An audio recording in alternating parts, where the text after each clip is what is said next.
What is up, guys? Alden Palantir. I'm here to give you guys my final thoughts and review on Psycho Pass, hopefully Season 1. The final episode is episode 22. And let me jump right into the review.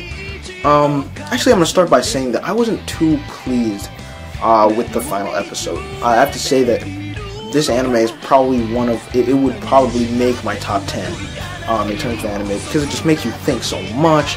It's so, the theme's so deep with the Sibyl system, Makishima, the task force, everything is just so well thought out. Makes so much sense. It's so enjoyable to watch, and it makes you think more than anything. Great action, great fights, animation is on point. But that being said, I have to say this final episode, I thought could have been better, and the finale in general could have been better. Let's get right into it, guys. Start of the episode, we're going to be going back into the scenario with Kogami fighting Makishima, and of course we know Akane is on the way. And if you've actually watched the series, you would know that we've had the same exact scenario back in the radio tower when Kogami and Makishima were fighting, and Akane comes in at the end of the fight, knocks Makishima out, and he's taken into custody by the chief. Now, this reminds me so overwhelmingly of what happened the first time that I couldn't quite respect the scenario itself. But that being said, I was still open to it, and it was a great ass fight that ended in Makishima being slashed.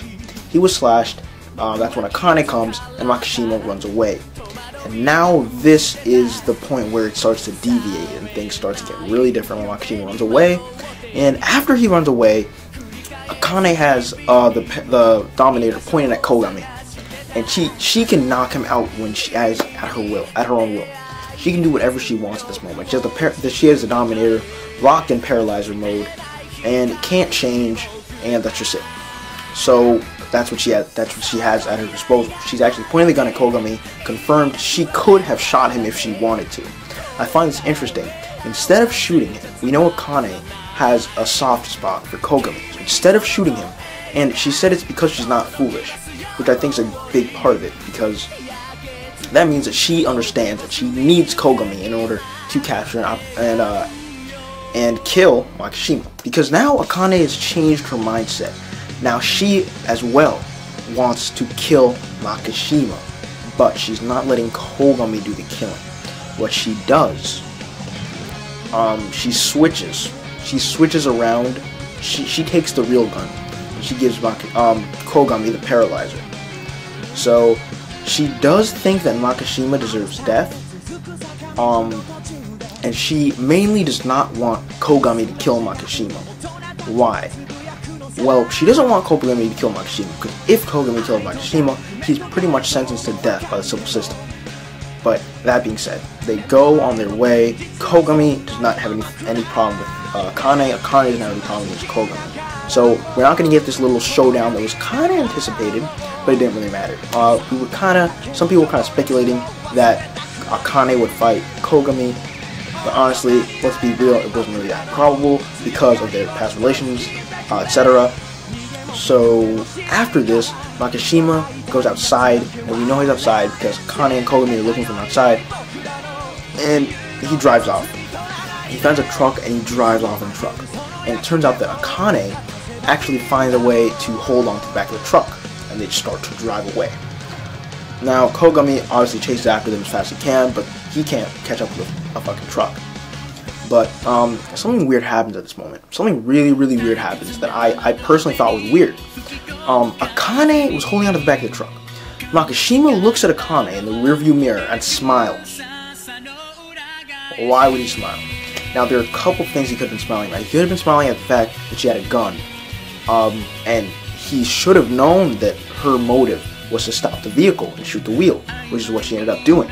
Now, I'm asking myself, why didn't Makishima try to swerve, hit the brakes really hard, somehow shake her off? He didn't even attempt to do this. He actually just waited, he smiled at her, looked back at the road, and eventually she shot the tire, which caused the car to spiral out of control and land in the field of grain or wheat or whatever you want to call it. So the truck is lying there. Obviously, they're like, "Holy shit, is Akane okay? Is Makishima okay?" When we get to the point, Akane's in the grass. She can't move. Makishima can barely move and comes out of the truck. Now here we can see that Makishima's his tactical perspective on things just so messed up. I mean, he honestly he's been really tactical, really smart with things until this point in the series, and here he kind of falls off.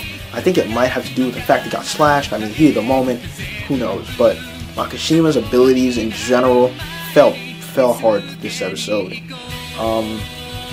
So after this, he goes over to Akane, steps on her head, whatever he wants to do. I don't this is how he chooses to deal with her.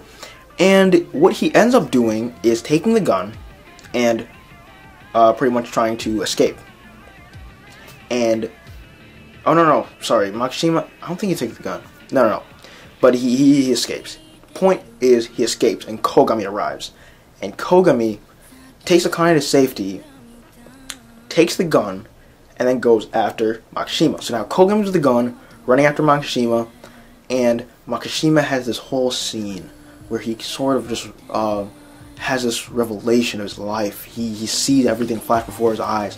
He knows he's about to die. He's bleeding out. He's running away. You get that light Yagami-esque feel. You can relate at that moment. I think that's when you relate the most to Makishima, when he's running away, when he has no other options. He's nowhere left to turn but to run. He's sweating heavily, bleeding out, and he just stops there. He stops there with the wind blowing through his hair. The wind's blowing so gently. He stands there, stretches his arm out, kneels down, and he knows at this point that he's going to die. He hears Kogami's been tracking him by the blood on the ground, and at that point, you see that Makishima realizes that he is definitely going to die. He definitely realizes his death is imminent. He kneels down. He says, "Hey, Kogami, I could never imagine being killed by anyone but you. Anytime I thought of my death, it was hard to imagine, but I knew it would be you." And then we were pretty much told that this was planned. Their destinies, their fates were planned the moment they came into contact with each other. Their destinies and fates have been planned since the beginning of time, and this was just how it was meant to be. And we have this beautiful execution scene where Makishima is killed by Kogami. A beautiful execution scene, well done, well executed. That was pretty stupid, but yeah. So that was a great scene. But after that, I think the episode kind of takes a turn. I'm not gonna say for the worst, but I would have. I mean, actually, let me just go into it, and I'll discuss it while we're there. First of all, we see that Gino has been. His psychopath is pretty much unable to be contained. He cannot be an investigator anymore. So what he has to do is be a latent criminal. He's now an enforcer. He's now an enforcer for the same task force that he was an investigator for. He took the same path as his father. We see a scene where he visits his father's grave. It's a pretty good scene. You can really feel emotions are flying.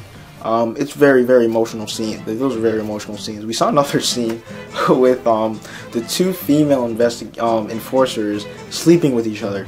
They get up from the bed and they're both naked. Okay, so don't ask me what the hell happened there. I don't know. Let's just say they were taking a nap together. They were taking a naked nap together, and that's usually how they spend their days, you know. Because you gotta take naked naps with people of the same sex every once in a while. You really don't. You don't. But hey, that's beyond the point.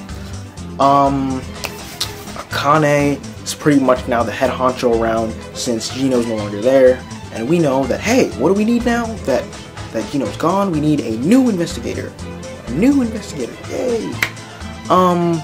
But before we get to that, we're going to talk about Akane's last encounter with the civil system. So, what I was thinking would happen for the final episode, I was thinking that Akane would get to, or somebody for God's sake, would get to stop the civil system. But the thing is, the reason why Psycho-Pass is such a compelling story, it's such an amazing story, is because the main evil system in the world is what is needed to keep the world physically alive. So I think that's amazing that actually the civil system could not be destroyed, or society's well-being would have been compromised. That's why at the end of the series, like, the cycle continues. You cannot stop the loop of the system, something like that. I forgot what the final words were that appeared on the screen, but it was it had a dark ending, a dark underlying ending. It was very, very, very, very, very dark to think about the same cycle continuing. But let me just get past her scene of the civil system.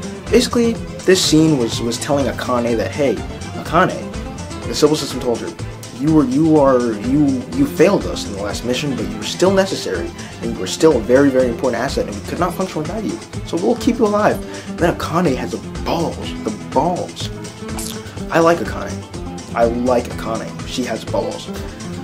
She basically tells the civil system, you ain't shit. Someone's gonna stop you someday, and that day you'll be sorry, and go fuck yourself, civil system. And she leaves. She doesn't have the balls to actually do anything against the civil system, because she knows it's needed for society, but she said that someday someone will stop the civil system. And at that, the civil system just laughs. It's like, ha, fuck you bitch, I win.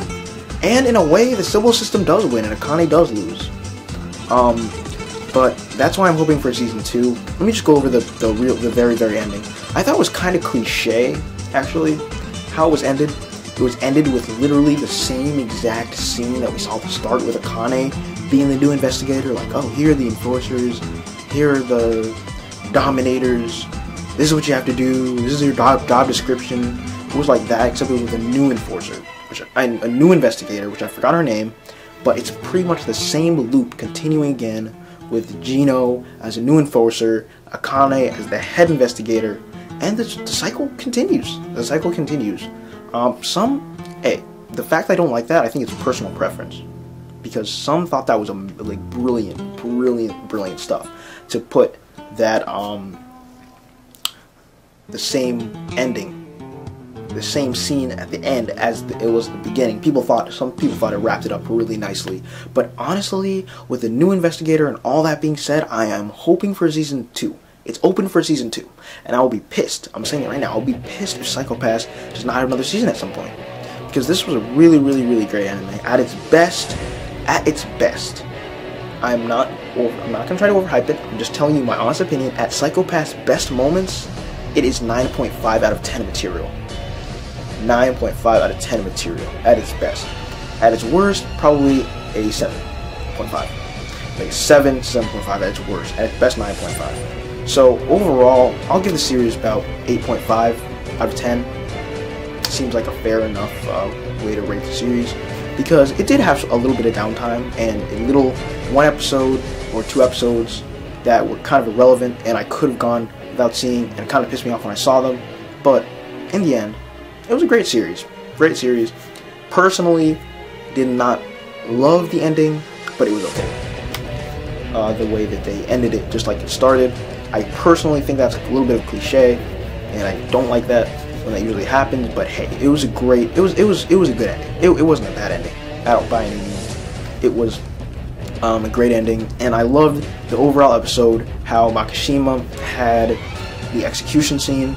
So if I were to rate this episode, I'd basically split up into first half and second half.